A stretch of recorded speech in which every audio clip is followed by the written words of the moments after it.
So what does all this mean for Katie Porter's campaign? Well, to break it all down, I want to go ahead and bring in our political strategist. We have Ed Emerson, our Democratic strategist, and of course, Tamika Hamilton, our Republican strategist. Thank you both so much for being here. I want to start with, some of the early polls. We've seen that Katie Porter's really been leading some of those early polls. But Tamika, let me start with you. How much could this controversy really shake up not just voter perception, but also really her, funding momentum that we've really seen? Obviously this is a PR disaster. This would be a PR disaster for any candidate. And I think that, given there's research that shows that the voter memory is like 14 days.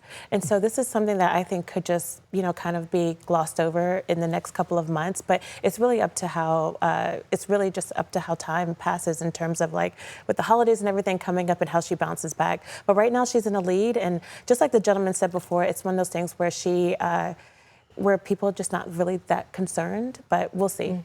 Yeah, Ed, what are your thoughts for people that might be seeing her for the first time? Right, sure. Well, Tamika's right, which is she's in trouble.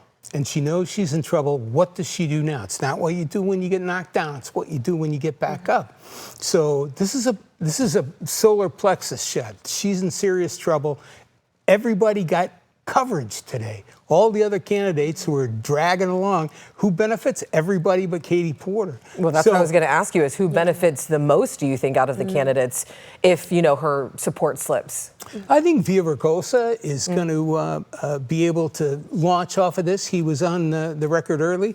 I think all of them. I mean, the issue is money. For sure. Yeah, trying to get money. That's the hard thing. Does it help them raise money? I don't know. Yeah. You said Becerra? Yeah, I said Becerra, and then, both on the left and right, if they really want to get her out of the race, they could do independent expenditures against her, leading up to the primary. Well, you're already leading into my next question. You guys are reading my mind here. Do you see this changing the race for governor?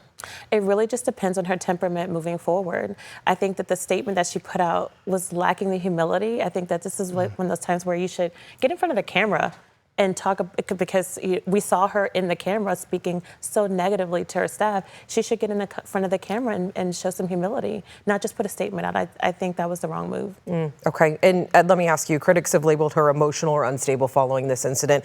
Are we seeing a double standard at play here when it comes to, how we see women in politics being judged? I don't think so. I mean, Carol Migden was a very caustic individual that was in the state Senate years ago and was a horrible person to her staff. She was a screamer. She was a yeller.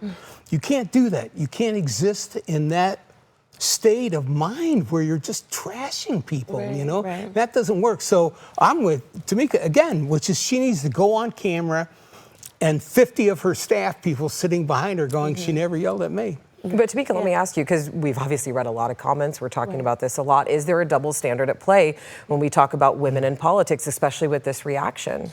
I don't think so. This is about being a good person. This is about being a decent person. This is not about being a woman in this scenario. I mean, we saw her berating them over lighting. I've been in the Air Force. I'm a veteran, been in 22 years, and no one could ever say that I yelled at them. No one could ever say I raised my voice at them. And so that's what it comes down to, decency. Decency. Now, let me ask you, Ed, if you were Katie Porter's campaign right now, what advice are you giving her? Is it just, address the controversy head on, or should they really be, pivoting back to policy to try to regain control of the narrative here? Well, damage control is number one. When you do op research, the first person you do is yourself. And she should know that she has these vulnerabilities. I worked for Bill Clinton, and Bill Clinton had a few issues in New Hampshire, you may remember, a girlfriend, the National Guard issue, all these things. You've got to address it head on. You got to come out swinging. You have to get in the camera and say, this is not who I am. This is a misrepresentation of who I am, and I'm going to do better. But she needs to be on TV today. Yeah. Tamika, I see you shaking your head. You're saying she needs to get out in front of this. She needs to get out in front of this. I mean, again, it was so bad. It was so bad. And then, honestly, at the end of the day, when we're talking about, the decency part of it, it's like, these are young kids. Right. When she has to set a standard. And I remember in the interview, that kind of brought us all of this to light and seeing those old clips. She said she's a leader. How is she leading by hiding behind a statement? Do you think it's a mistake that she hasn't come out and said something yet already? Oh, definitely. Yeah. Definitely. Especially with the energy that she gave on all those clips. Right. She should be in the front. All right, thank you both so much for being here. I really appreciate it. Of course,